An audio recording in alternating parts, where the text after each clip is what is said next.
જિલ્લાના વિભાજન વચ્ચે અસંતોષ.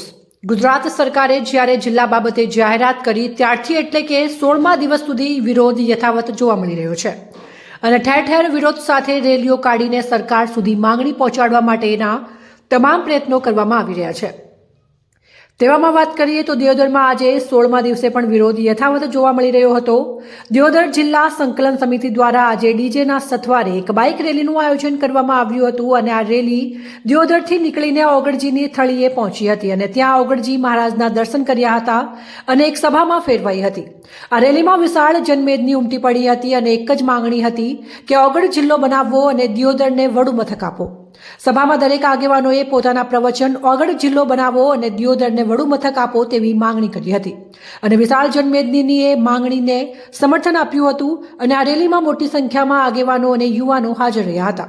આ જગ્યા ઉપર એક યજ્ઞનું પણ આયોજન કરવામાં આવ્યું હતું અને યજ્ઞના દર્શન કરીને સૌએ સાથે ભોજન પ્રસાદ લેવામાં આવ્યું હતું અને વિશાળ રેલીને મોટું સમર્થન મળ્યું હતું.